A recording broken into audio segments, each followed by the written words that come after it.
নমস্কাৰ বন্ধুসকল, আশা কৰোঁ সকলো ভালে আছে। মই ডক্টৰ শামীম হুছেইন। আজি এই ভিডিঅ'টোৰ যোগেৰে এটা বিশেষ ৰোগৰ বিষয়ে আলোচনা কৰিম। সেয়া হ'ল ডায়েবেটিছ। ডায়েবেটিছটো আমাৰ ভাৰতবৰ্ষত যথেষ্ট কমন। যিটো শেহতীয়া পৰিসংখ্যা মতে দেখা গৈছে যে এৰাউণ্ড 74.9 মিলিয়ন যিটো মানুহ আছে ভাৰতবৰ্ষত, তেওঁলোকে ডায়েবেটিছত ভুগি আছে। চ' ডায়েবেটিছ কি হয়, ডায়েবেটিছ কিয় হয়, ডায়েবেটিছ কেনেধৰণে আমি ডায়েবেটিছৰ পৰা হাত সাৰি থাকিব পাৰোঁ বা কেনেকৈ আমি প্ৰতিকাৰ কৰিব, তাৰ বিষয়ে আমি আলোচনা কৰিম এই ভিডিঅ'টোৰ যোগেৰে। প্ৰথমে জানিলোঁ যে ডায়েবেটিছ কি। ডায়েবেটিছ হ'ল এটা মেটাবলিক ডিছঅৰ্ডাৰ। যেতিয়া নেকি আমি আমাৰ খাদ্যৰ যোগেৰে যিটো কাৰ্বহাইড্ৰেট, চুগাৰ বা শৰ্কৰা যিটো পাওঁ, সেইটো যদি প্ৰপাৰলি মেটাবলাইজ নহয়, তেনেহ'লে ব্লাডত এক্সট্ৰা পৰিমাণৰ চুগাৰ থাকি যায়, মেটাবলাইজ নহয় চুগাৰখিনি থাকি যায়, আৰু সেই চুগাৰখিনি যেতিয়া বাঢ়ি গৈ থাকে, তেতিয়াহ'লে মানুহ এজনৰ কি হয়, ডায়েবেটিছ হয়।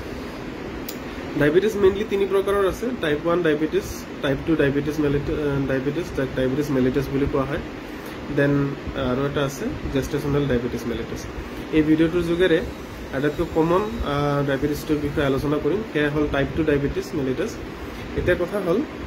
যে ডায়েবেটিছটো হোৱাৰ কাৰণ কি। যদি ডায়েবেটিছ হোৱাৰ কাৰণ আমি চাবলৈ যাওঁ, বহু কাৰণেই আমি দেখা পাওঁ, কিন্তু ডায়েবেটিছ হোৱাৰ মেইন কাৰণ দুটা হ'ল কি। নাম্বাৰ 1 কাৰণটো হ'ল যিটো আমাৰ পেনক্ৰিয়াছ আছে। পেনক্ৰিয়াছত কিছুমান বিটা চেলছ থাকে, যাৰ জৰিয়তে ইনচুলিন প্ৰডাকশ্যন হয়। যদি সেই বিটা চেলছে পৰ্যাপ্ত পৰিমাণে ইনচুলিন প্ৰডাকশ্যন নকৰে, তেনেহ'লে আমাৰ শৰীৰত যিখিনি আমাৰ চুগাৰ থাকে বা আমি খাদ্যৰ যোগেৰে যিখিনি শৰ্কৰা বা কাৰ্বহাইড্ৰেট পাওঁ, সেইখিনি প্ৰপাৰলি মেটাবলাইজ নহয়, আৰু তেতিয়া এই অতিৰিক্ত পৰিমাণৰ চুগাৰটো আমাৰ শৰীৰত ব্লাডত থাকে, আৰু তেতিয়া এজন মানুহৰ চুগাৰ হোৱাৰ সম্ভাৱনা থাকে। নাম্বাৰ 2 হ'ল কি, যদি আমাৰ শৰীৰত থকা কোষবিলাক বা চেলবিলাকে যদি ইনচুলিনটো প্ৰতি প্ৰপাৰলি ৰেছপন্স নকৰে বা ইনচুলিন ৰিচিপ্টৰবিলাকে যদি ইনচুলিনটো ৰিচিভ নকৰে বা ইনচুলিনৰ প্ৰতি ৰেছপন্স নকৰে, তেতিয়াহ'লে কি হৈ যায়, আমাৰ যিখিনি কাৰ্বহাইড্ৰেট থাকে বা যিখিনি শৰ্কৰা আমি গ্ৰহণ কৰোঁ, সেই শৰ্কৰাখিনি বা কাৰ্বহাইড্ৰেটখিনি যেতিয়া কোষলৈ যায়, কোষে সেইটোক গ্ৰহণ কৰি শক্তিলৈ ৰূপান্তৰ কৰিব নোৱাৰে, আৰু যাৰ কাৰণে কি হয়, এই যিটো চুগাৰ থাকে আমাৰ শৰীৰত অতিৰিক্ত পৰিমাণে থাকে, আৰু এটা সময়ত মানুহৰ ডায়েবেটিছ কৰে। এতিয়া প্ৰবাবলি এই দুটা কাৰণতে মানে কি হয় যায়, ডায়েবেটিছ হোৱা দেখা যায়। ইনচুলিন, প্ৰথমত জানিলোঁ যে ইনচুলিনটো কি। ইনচুলিন এটা হৰমন হয়। ইনচুলিনে কি কৰে, আমাৰ যিটো ব্লাড চুগাৰ থাকে, ব্লাড চুগাৰক সাধাৰণ ভাষাত ক'বলৈ গ'লে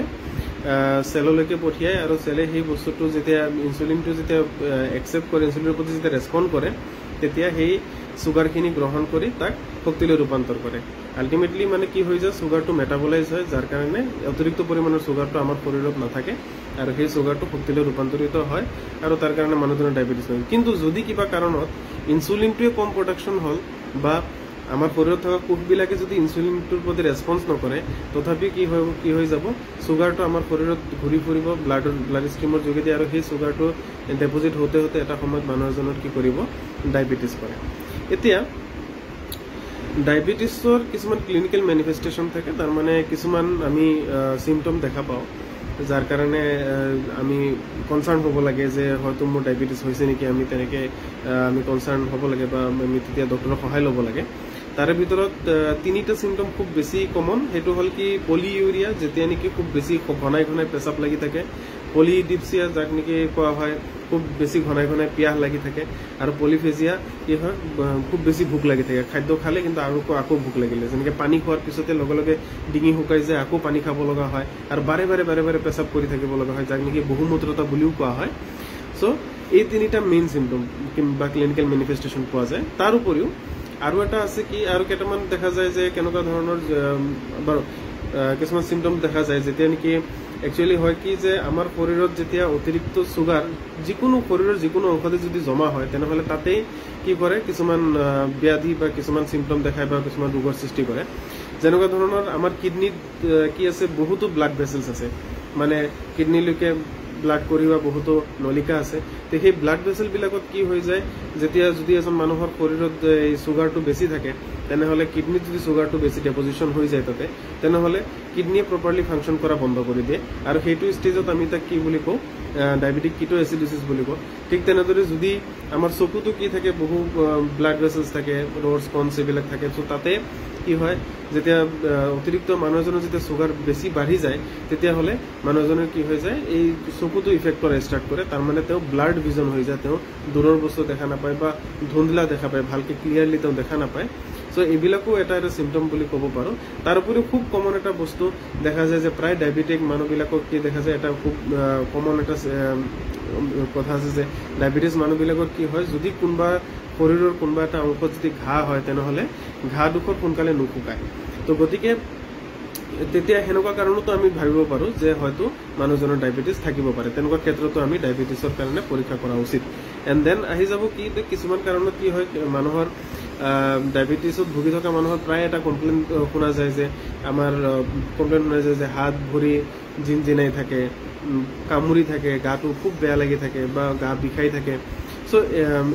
সেইটো ক্ষেত্ৰত এনেকুৱা ধৰণৰ বিশেষকৈ আঙুলি বা ভৰিৰ আঙুলি হওক হাতৰ আঙুলি হওক হাতৰ ফটা ভৰিৰ ফটা এইবিলাক যেতিয়া জিনজিনাই বা খুব যে আনিজি টাইপৰ ফিল হয় কেতিয়াবা কি হৈ যায় নাম হৈ যায় তাৰমানে ফিল নহয় তেওঁলোকৰ তো সেনেকুৱা ক্ষেত্ৰত মানে কি হৈ যায় আমাৰ এক্সট্ৰিমিটিছ বা শৰীৰৰ যিবিলাক আঙুলি আছে বা ভৰিৰ আঙুলি আছে সেইবিলাকত কি হৈ যায় সেইখিনিত আমাৰ নাৰ্ভ এণ্ডিংছবিলাক থাকে নাৰ্ভ এণ্ডিংছৰ লগত কি ব্লাড কেপিলাৰিজ থাকে আৰু সেই ব্লাড কেপিলাৰিজত যেতিয়া এক্সট্ৰা পৰিমাণৰ চুগাৰ যেতিয়া তাতে জমা হয় সেই নাৰ্ভ এণ্ডিংছবিলাকতো কি কৰে ইফেক্ট কৰা ষ্টাৰ্ট কৰে কাৰণ সেই কাৰণস্বৰূপে কি হৈ যায় ডায়েবেটিছ থকা মানুহ এজনে নিউৰলজিকেল ডিছঅৰ্ডাৰ কিছুমানত ভোগে যাক নেকি ডায়েবেটিক নিউৰোপেথি বুলিও কোৱা হয় চ' এইখিনিৰ উপৰিও আমি গম পালোঁ যে পলিইউৰিয়া মানে খুব বহুমূত্ৰতা থাকিব পাৰে ঘনাই ঘনাই পিয়াহ লাগিব পাৰে খুব হাংগাৰটো বাঢ়ি যাব খাদ্য বাৰে বাৰে খাই থাকিব লাগে বা ভোকটো নকমেই বা তাৰ উপৰিও কি হ'ব পাৰে এজন মানুহৰ ব্লাড ভিজন মানে দৃষ্টিশক্তি যিটো মানুহ এজনৰ হঠাৎকৈ কমি আহিব পাৰে বা মানুহ এজনৰ কি হ'ব পাৰে হঠাৎকৈ ৱেইট লছ হ'ব পাৰে ওজন হঠাৎকৈ কমি যাব পাৰে 3 কেজি 4 কেজি উইদিন 1 মান্থ হঠাৎকৈ কমি যাব পাৰে যদিও তেওঁ ডায়েট একো কৰা নাই বা হেৰি হঠাৎকৈ তেওঁৰ ওজনটো কমি যাব পাৰে চ' তেনেকুৱা কিছুমান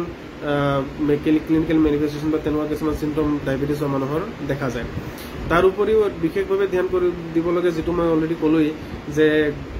ভৰিৰ ক'ৰবাত বা হাতৰ ক'ৰবাত শৰীৰৰ কোনোবা এটা জেগাত যদি ঘাঁ হয় তেনেহ'লে সেই ঘাঁডোখৰ সোনকালে নুশুকায় তো তেনেকুৱা ক্ষেত্ৰতো আমি কি কৰিব লাগে আমি অলপ কনচাৰ্ণ হ'ব লাগে আৰু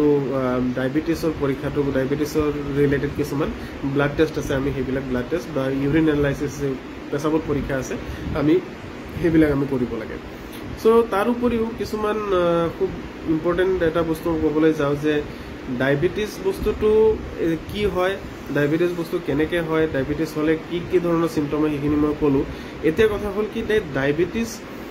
কোনসকল লোকৰ ডায়েবেটিছ হ'ব পাৰে বা ৰিস্ক ফেক্টৰ কোনবিলাক সেই বিষয়ে জনাটো কিন্তু খুবেই প্ৰয়োজনীয় সেইটো হ'ল যে যদি এজন মানুহ অবেজ হয় মানে তেওঁৰ উচ্চতা অনুসৰি যদি ওজনটো যদি বেছি হয় বা যদি শৰীৰত যদি খুব বেছি পৰিমাণৰ ফেটছ থাকে তথাপিও এজন মানুহৰ কি হ'ব পাৰে তেওঁ ডায়েবেটিছ হোৱাৰ তেওঁৰ ৰিস্কটো বাঢ়ি যায় দেন যদি মানে ইনএক্টিভ হয় মানুহ এজন বা যদি মানুহ এজনে কি কৰে দিনটোত যদি কোনো ফিজিকেল এক্সাৰচাইজ নকৰে তো তথাপিও মানুহ এজনৰ কি হৈ যায় ডায়েবেটিছ হোৱাৰ সম্ভাৱনাটো কিন্তু বাঢ়ি যায় দেন খুব বেছি ষ্ট্ৰেছত থাকিলেও হয় বা খুব বেছি ষ্ট্ৰেছত যদি মানুহ এজন থাকে তথাপিও দেখা যায় যে মানুহ এজনৰ ডায়েবেটিছ হোৱাৰ ৰিস্কটো তেওঁৰ বাঢ়ি যায় এজিঙৰ ক্ষেত্ৰতো হ'ব পাৰে কাৰণ বয়স বঢ়াৰ লগে লগে এটা সময়ত কি হৈ যায় মানুহৰ যিটো মেটাবলিক প্ৰচেছ আছে নেচাৰেলি মেটাবলিক প্ৰচেছটো কি হৈ যায় বয়স বঢ়াৰ লগে লগে মানুহ এজন নেচাৰেলি মেটাবলিক প্ৰচেছটো কমি আহে তো মেটাবলিক প্ৰচেছটো কমি আহিল মানে কি যে নট অনলি যে প্ৰটিন বা কাৰ্বহাইড্ৰেট তেনেকুৱা ধৰণৰ সকলো খাদ্যৰ উপাদানে কি হৈ যায় কিছু হজম খাদ্যৰ উপাদানবিলাক অলপ লাহে লাহে আমাৰ শৰীৰত এবজৰ্ব হয় তো তাৰ কাৰণেও কি হৈ যায় এজিঙৰ লগতো মানে বস্তুটো ডিপেণ্ড কৰে এণ্ড দেন সবচে বেছি ইম্পৰ্টেণ্টটো হ'ল কি ফেমিলি হিষ্ট্ৰী যদি কোনোবা এজন মানুহৰ পিতৃ মাতৃ বা পেটাৰ্নেল সাইড বা মেটাৰ্নেল সাইডৰ কাৰোবাৰ যে ডায়েবেটিছ থাকে তেনেহ'লে সেইজন মানুহৰ সদায় ৰিস্কত থাকে যে তেওঁ ডায়েবেটিছ যিকোনো মুহূৰ্তত হ'ব পাৰে তো সেইজন মানুহে কি কৰিব লাগিব সেই হিচাপে মানে খাদ্যাভ্যাসটো আমি চুজ কৰিব লাগিব কি কি খাদ্য খাব লাগে কেনেকুৱা ধৰণৰ কিমান পৰিমাণে খাদ্য খাব লাগে সেই বস্তুটোৰ বিষয়ে আমি ভালকৈ মনত ৰাখিব লাগিব এতিয়া কথা হ'ল কি ডায়াবেটিছ বেমাৰটো পুৰা কেনেকৈ আমি হাত সাৰিব পাৰোঁ বা ডায়াবেটিছক কেনেকৈ আমি প্ৰতিৰোধ কৰিব পাৰোঁ তাৰ বিষয়ে যদি আলোচনা কৰিবলৈ যাওঁ নাম্বাৰ 1টো আহিব কি খাদ্য অভ্যাস আমি দিনটোত ৰাতিপুৱা শুই উঠাৰ পৰা ৰাতি টোপনি যোৱালৈকে কি খাইছোঁ কিমান পৰিমাণৰ খাইছোঁ সেইটো খুব বেছি ইম্পৰ্টেণ্ট আমাৰ খাদ্যত একচুৱেলি 40:40:20 অনুপাততহে মানে খাদ্যটো ভাগ কৰা যায় য'ত নেকি 40 আপোনাৰ প্ৰটিন থাকে 40 কাৰ্বহাইড্ৰেটছ থাকিব লাগে আৰু 20 পৰিমাণৰ কি থাকিব লাগে অনুপাতত ফেটছ থাকিব লাগে তো সেইটো ষ্টেণ্ডাৰ্ড এটা অনুপাত হয় কিন্তু তাক আমি পৰ্যাপ্ত পৰিমাণেহে আমাৰ শৰীৰৰ নিডছ অনুসৰিহে আমি খাব লাগে যদি ফিজিকেল এক্টিভিটি এজন মানুহৰ যদি খুব ন্যূনতম আছে বা কম আছে তেনেহ'লে মানুহ এজনে সদায় চাব লাগে যে মই কিমান কেলৰি ইনটেক কৰিছোঁ আৰু সেই তাতে কিমানখিনি চুগাৰ আছে কিমানখিনি কাৰ্বহাইড্ৰেটছ মই আজি দিনটোত খালোঁ চ' সেই বস্তুটো খুব ইম্পৰ্টেণ্ট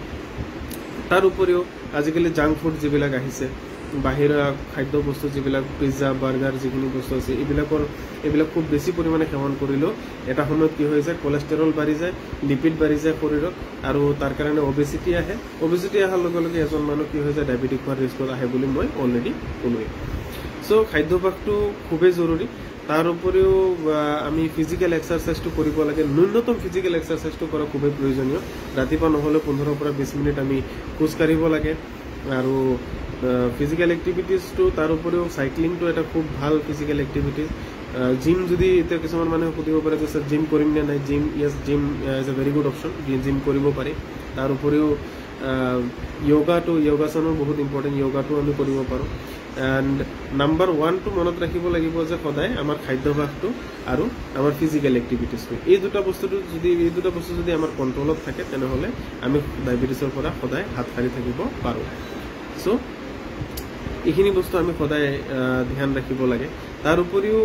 যদি দেখা যায় যে আমাৰ শৰীৰত যেনেকৈ ধৰণৰ সেই ক'লো যে খুব বহুমূত্ৰতা হ'ল ঘনাই ঘনাই পেচাব লাগি থাকে খুব বেছি পিয়াহ লাগি থাকে বাৰে বাৰে পানী খালেও কি হয় যে অলপ পিছত আকৌ পিয়াহ লাগে তো তেনেকুৱা ক্ষেত্ৰতো কি হোৱা যায় বা যিখিনি ক'লো যে ব্লাড ভিজন হওক বা যিখিনি ব্লাড ভিজন থাকিব পাৰে মানুহ এজনৰ চ' সেনেকুৱা ক্ষেত্ৰতো কি হ'ব পাৰে মানুহ এজন সদায় কনচাৰ্ণ হ'ব লাগে আৰু তেওঁ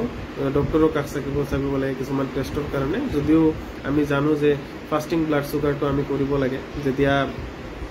দেখা যায় যে মানুহ এজনৰ চুগাৰৰ সম্ভাৱনা আছে তেতিয়াহ'লে আমি ফাষ্টিং ব্লাড চুগাৰটো 8 ঘণ্টা খালী পেটত থাকি ব্লাড চুগাৰটো চাব লাগে